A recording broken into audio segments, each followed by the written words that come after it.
그 언약을 주시고 난 다음에 근데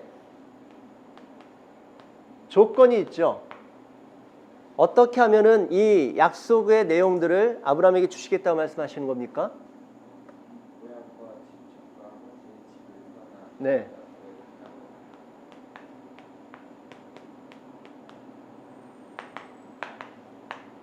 if 떠나면이에요. 그쵸?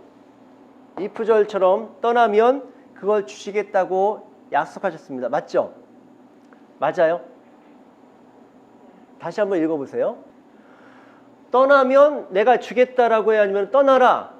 그리고 난 다음에 다시 내가 내게 복을 주고 그렇게 나오죠. 조건절이 아니죠. 사람들은 자꾸만 착각을 해요. 떠나면 주겠다. 이렇게 성경은 그렇게 이야기하지 않는데 사람들이 자기의 경험치에서 그것들을 해석한다고요. 번역이 그렇게 안 돼 있음에도 불구하고 우리가 받아들이는 번역은 그렇게 받아들인다고요.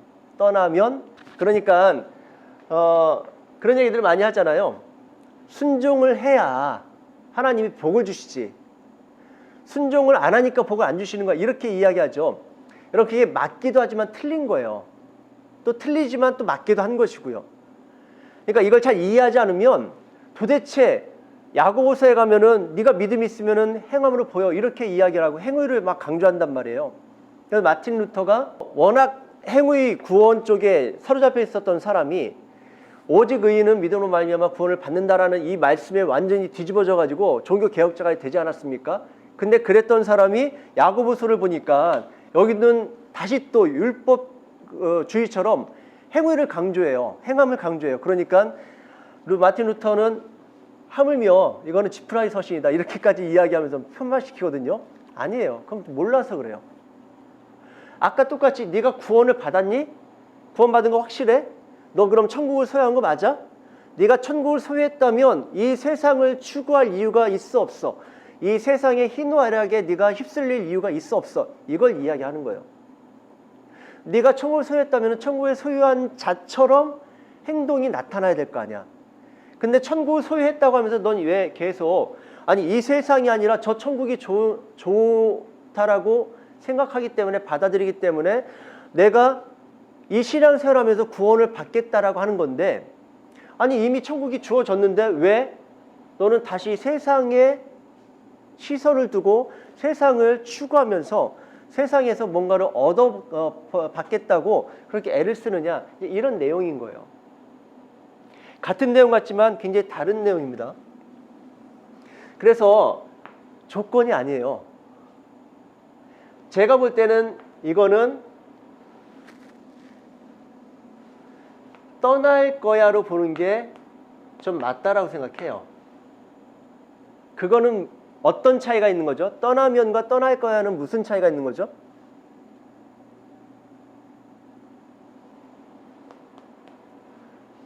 여러분 떠나면은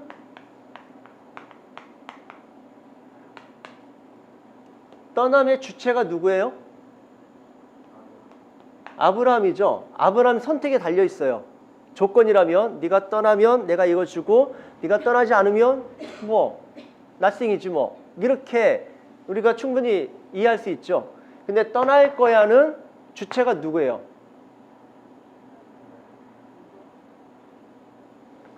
아브라함일 수도 있지만 하나님일 수도 있는 거예요. 또 하나님일 수도 있지만 아브라함일 수도 있는 거죠. 가능성이 하나가 더 열려요. 아브라함이 결단하고 떠날 수도 있죠. 그런데 만약에 아브라함이 떠나면 내가 이걸 주겠다고 그러면은 떠나지 않으면은 이건 없는 거죠. 이 이후에 아까 우리가 살펴봤었던 언약적 복은 없는 거죠. 그렇죠? 근데 떠날 거야에서 주체가 아브라함이면은 역시 없어요. 근데 이 주체가 하나님이 되시면 이거는 아까 주어진 복의 약속은 반드시 주어진다는 거예요. 이거 무슨 얘기인지 아시겠어요? 그러면 이 떠날 거야로 봤을 때 주체가 누구일 가능성이 높습니까? 하나님일 가능성이 높겠죠. 그리고 누가 주체이어야 아브라함은 이 복을 받아요? 하나님일 때. 아브라함이 주체이면은 떠날 수도 있고 안 떠날 수도 있지만 하나님이 주체이시면은 이걸 주시기 위해서 아브라함은 반드시 떠나게 될 거예요. 이것이 기독교예요, 여러분. 이분이 하나님이세요. 여러분, 이걸 예배해 놓으시고 조건절이라면은 이게 갖춰져야 이것이 준비가 되는 거잖아요. 이게 주어질 거잖아요. 근데 그게 아니라 하나님은 언약을 우리에게 주시고 그 언약을 통해서 이루어 가시고 성취해 가시고 이끌어 가신 하나님은 그렇게 일하시지 않으시더라고요. 이거를 주기로 마음속에 작정하세요. 이미 마음속에 주기로 결정하세요. 그리고 난 다음에 아브라함한테 얘야 떠나거라. 너를 위해서 이런 것들이 준비되어 있어. 안 떠나면요 하나님이 떠나게 하시는 거예요. 왜? 이게 이미 하나님 마음속에 작정되어 있고 계획되어 있고 이미 사실은 구원사 속에 세팅이 되어 있는 거예요. 반드시 하나님이 주시기로 결정된 것입니다. 그러니까 이것은 실패가 있어요, 없어요? 이게 너무 중요한 거예요. 실패가 없으신 거예요. 우리는 실패할 수 있죠. 아까 얘기했던 떠날 수도 있지만 안 떠날 수도 있어요. 믿음이 좋으면 의지가 특심하면 떠날 수도 있는데 아브라함의 의지가 연약하고 희박하다면 가다가 멈출 수도 있고 아예 떠나지도 못할 수도 있을 거예요. 근데 하나님은 그런 분이 아니시잖아요. 절대자이시고 전능자이시잖아요. 전지하신 분이시잖아요. 뜻을 이루지 못하실 것이 없는 분이시잖아요. 반드시 떠난다고요. 이런 얘기들 하죠. 너 이거 안 떠나면은 너는 꽝이야. 너는 아무것도 없어. 낫싱이야. 그냥 네 인생 그냥 그렇게 하다 끝나. 그냥 결단해. 결단하라고. 그러면서 약간 협박하듯이 하잖아요. 근데 이것이 나에게 귀속되어 있지 않다고요. 하나님께 귀속되어 있기 때문에 하나님이 나에게 주실 거면은 떠나게 하실 겁니다. 다만 지혜로운 사람은 그거를 알기 때문에 순종함으로 떠날 수가 있죠. 근데 그거를 모르는 사람은 계속 눈앞에 보이는 것들, 땅의 것들, 육안으로 보이는 것들, 피상적인 것들을 보면서 환경을 탓하고 상황을 고집하면서 못 떠나는 거예요.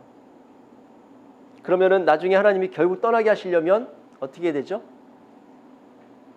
나를 깰 수밖에 없어요. 밀어낼 수밖에 없어요. 여러분, 우리가 이걸 아는 듯 하면서도 계속 실패하는 부분이 그거예요. 첫 번째, 하나님에 대한 신뢰가 없으니까, 하나님에 대한 알미 없으니까 하나님에 대한 신뢰가 안 생기죠. 하나님에 대한 신뢰가 안 생기니까 하나님 무슨 말씀하시는지, 하나님의 뜻이 뭔지 구하려고도 안 하고 혹여나 구했을 때 하나님이 말씀을 주셔도 결국 못 받아들이고 못 떠날 때가 많아요. 거기서 끝나느냐? 그게 아니라 하나님이 택하신 자라면, 하나님 부르신 자가 맞다면, 하나님의 부르심에 후회하심이 없기 때문에 하나님께서 부르심이 맞다면 후회하심이 없는 자리로 나를 끌고 가시기 위해서 나를 그때부터 간섭하실 거예요.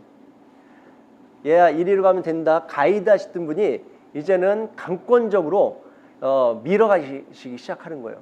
그러면 나는 힘들어요? 아니면은 그냥 편안해요? 고생하게 되는 거예요. 여러분 보십시오. 다윗이 뭐라고, 그러니까 시편 기자가 뭐라고 하죠? 고난당한 것이 내게 유익함이라. 왜 그렇다고 하죠? 그 고난을 통해서 내가 여호와의 율례와 법도를 배우게 되었기 때문에 그 고난은 내게 유익하다. 이렇게 고백하거든요. 그도 아는 거예요. 내가 지금 여기까지 오게 된 게, 이 지점까지 오게 된 게 내 힘이 아니었구나. 내 결단과 나의 선택이 아니었구나. 그 이전에 하나님의 간섭이 있었던 거예요. 내가 이 과정이 없었다면, 이 하나님의 간섭이 없었다면 이 과정이 없었을 것이고, 이 과정이 없었다면은 이 지점에서 내가 서 있지 못하게 되는 것입니다. 그러니까 이 지점에 와 보니까 이게 누구의 섭리였었는가? 하나님의 섭리였었구나. 그 섭리가 선하다, 악하다? 선하다는 거죠. 내가 고난다, 힘들고 어려울 때, 막 밀려갈 때는 내 반탄력 때문에 이게 힘든데 도리어 어느 순간에 이렇게 밀려 와 보니까 여기가 휴양지였네. 그런 경우 많잖아요. 자녀들이 부모님들이 다 계획 세워서 비행기표도 끊어놓고 정말 거기에서 아이들을 위해서 얼마나 즐겁게 놀 수 있을까 고민해가지고 다 세팅해가지고 데려가잖아요. 근데 자녀들은 귀찮은 거예요. 뭐 이렇게 들고 가고 그냥 잠만 더 자고 싶고 막 그런데 가자 해서 가는데 얼마나 귀찮고 얼마나 그 아이들은 고단해요. 근데 휴양지에 딱 도착해 보니까 이게 막 천국 같은 거예요. 너무너무 신나서 돌아올 때는 엄마, 아빠 좀 더 있다 가자 뭐 이런 식으로 이야기하는 경우들이 있죠. 비슷한 거예요. 아, 하나님이 끌고 가실 때는 모르니까, 그 세계를 모르니까 내가 왜 가야 되나, 내가 왜 이 배낭을 메고 어렵게 한참을 걸어가야 되나, 이 비행기를 꼭 타야 되나, 나 이거 비행기 타기 싫은데, 이런 생각들 하다가 결국 그 부모가 주길 원하는 것을 받았을 때, 그때 비로소 이거 너무 좋다라고 하는 생각들을 갖게 되는 거죠. 그러면은 그렇게 이야기하게 되는 것입니다. 우리 내년에 또 와, 이렇게 되는 것이죠. 마찬가지예요. 하나님의 속성을 알고 하나님의 성품을 알고 이 언약이 무엇인지, 그 언약에 대한 하나님의 신실하심이 어떤 것인지를 알게 되면, 여러분, 내가 끌려갈 때 알아도 힘들어요. 알아도 끌려갈 때 힘들다고요. 근데 그것들이 경험되면서 여전히 힘들지만, 여전히 하나님이 나를 끌고 가시는 그 언약의 과정은 힘들지만 그 지점에 결국에 서게 되면은 우리는 어떻다? 너무 그것이 복되다, 행복하다, 벅찬 감동이 있다. 그걸 알기 때문에 나중에는 주님, 나를 간섭해 주십시오, 이렇게 고백하게 되는 자리에 가게 되는 것입니다. 여러분, 아브라함 언약을 통해서 우리가 볼 수 있는 것들 중에 또 하나는, 아브라함의 언약이 어디에서 다시 한번 나타나냐면은 창세기 15장을 한번 보시죠.